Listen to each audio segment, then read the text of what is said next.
Howdy do. Well, hello, family. So, I wanted this to be more of a conversation kind of than anything. I just kind of wanted to have a chat, chitty chat, you know?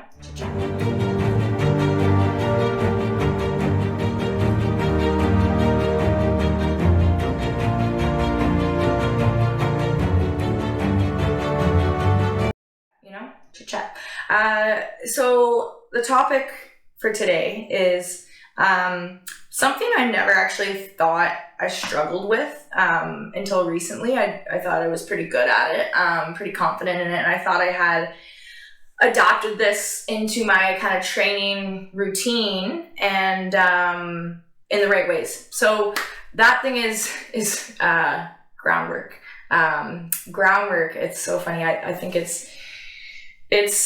feel like it's so misunderstood. Like, obviously everyone knows a good foundation, start with groundwork and you go from there. But I think we, as equestrians, maybe underestimate how beneficial and transferable the skills are from the groundwork to under saddle. So, for example, I used to have a really, really bad habit of, my horse would throw a shoe, or, there'd be, maybe they have a little injury or something that just maybe like a challenge that's come up that's stopped you from riding.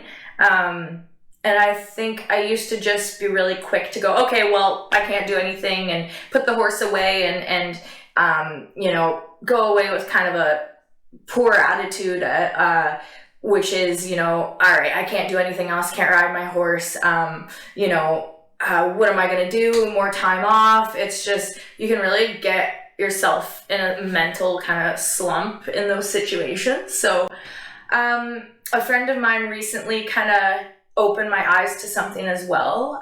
So that is the amount of things you can do with your horse without riding. Instead of all this physical work, right? Which riding is working, training is mental and physical. But we can really get a lot done with just the mental part as well. And I think that's something that's overlooked and maybe underestimated, the power of that. And I'm guilty as charged of that, guilty as charged. So yeah, like I said, I used to be quick to just chuck my horse back in the paddock and go home and do something else and not actually continue to kind of work towards my goals. So I think that adapting this new mindset of, okay, so I can't ride today. What else can I do?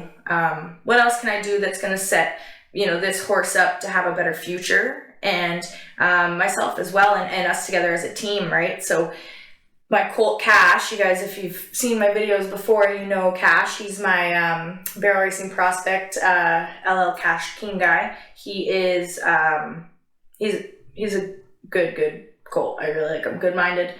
But we struggle sometimes with, he seems to keep getting little injuries, or he'll throw a shoe, or it's just always something. And you guys know with horses, it's literally always something. When I was kind of challenged, my groundwork was challenged, I was quick to change my mindset on that. And what I mean by that is, when I got into a sticky situation where I was able to see, okay, I didn't do enough groundwork, and these are the repercussions of me not doing enough groundwork in this situation. So for example, the other day, my colt, he got spooked. He pulled back. He set back when he was tied, and I wasn't able to kind of get him freed up quick enough. I realized then, boom, clicked in my head as he kept pulling back and didn't come forward off the pressure, that was one, my fault. That was an error, human error. I didn't set him up properly for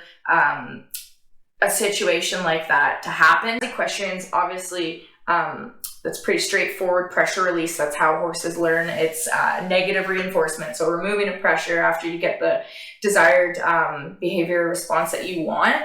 But I think when horses get so panicked, sometimes it's either got to be their first reaction. So it's got to be so drilled into them at a young age that that's literally instilled into their brain at a young age that is how they react to that stimuli. And this horse unfortunately didn't get a good start to life. He had been like tied down to be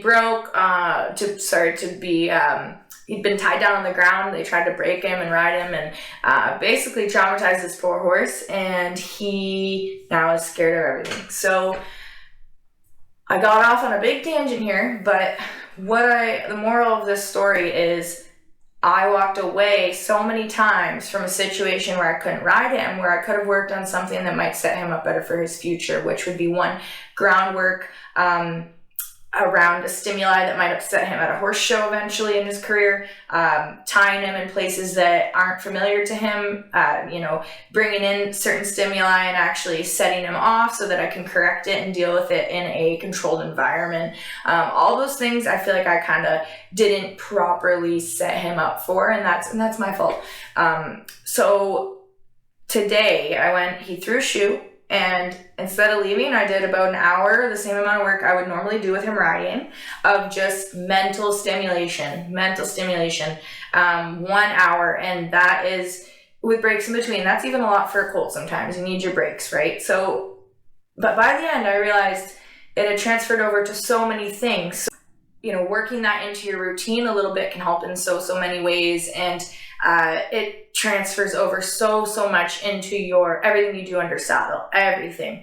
The groundwork I did today, I know will 100% help me. The stops, the backs, teaching him how to properly use his body properly when he backs up and when he stops on the ground.